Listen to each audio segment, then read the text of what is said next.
All right, well, let's just try this little talk. This is something that I've kind of experienced for years. I thought I'd just play it today. I feel like a little low key, whatnot. So, anyways, back in high school, y'all may have had this little, somewhere in your life, you may have heard this. In my psychology class, and it always stuck to me. It just stuck. You know, that's what I mean. Sometimes things just stick.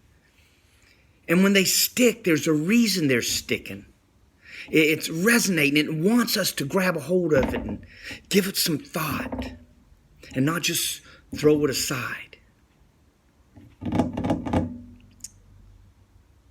But anyways, this thought was, there was a test, science, and they put these mouse in a maze. And they put cheese at, there's like 3 or 4 different mazes, okay? And they put cheese at one end. And the mouse goes, smells it. Goes down this one, doesn't find it, whatever. Finally finds cheese. All right. Next day, cheese, same place. Mouse goes, shh. Goes a couple times. Oh, all right. After doing that about a week or so, that mouse knows right where to go. Straight to the cheese. Right? Are you seeing where this is going? Have you heard this one before? But it's really good. It's simple. Mice are actually smarter than us, right? So the mouse, so now, rest of the story, they change where the cheese is. It's now not number 1, it's number 3.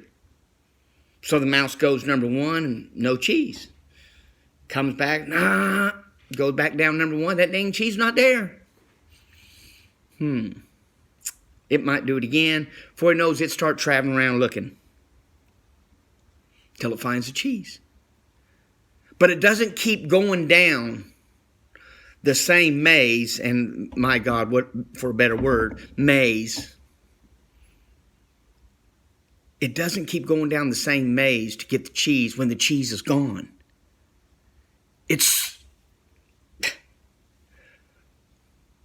But see, we humans, we think too much.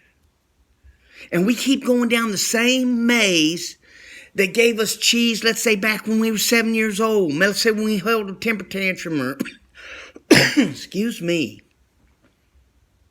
Or for whatever reason, we developed an idea of this is how you get that.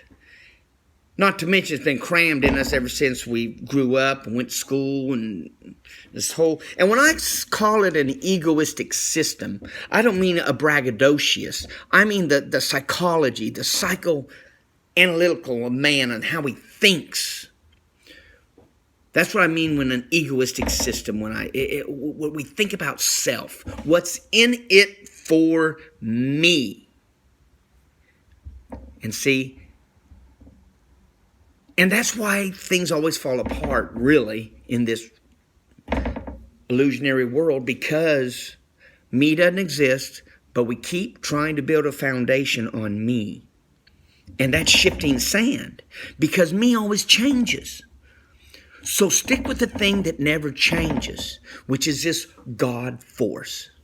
God. Call it what you want. So anyways, we're not as smart as mice. We keep doing the same thing. And it's very hard, to shift the consciousness of man when he's been told these lies for thousands of years. And yes, he has had some pleasures, but it just, for whatever reason, in this egoistic system, surely that world is out there. And that person is doing that and he's wrong. And we can't get past that. We've got to be able to get past that.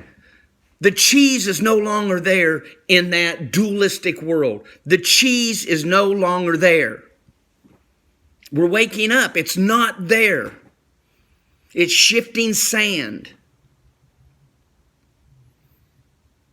And even if you don't feel it all inside, like, oh yeah, that's right. But if something nudges you, go, well, wait a second.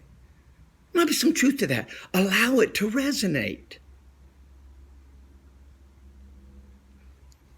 So let's just be smarter than mice. It's time we become, well, actually not smarter.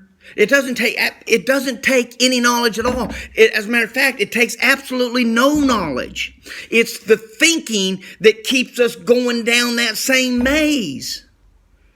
But if we stop thinking, and let's say use other senses, like the mouse probably used its nose and said, wait a second, boom, let's go this way. Start using other senses than the ones that we just see right away. Let's develop a different sense. And things may start to change. All right. That felt pretty good. Let's be smarter than mice. Either mice or men, right? Let's be real men, real women. Thanks again.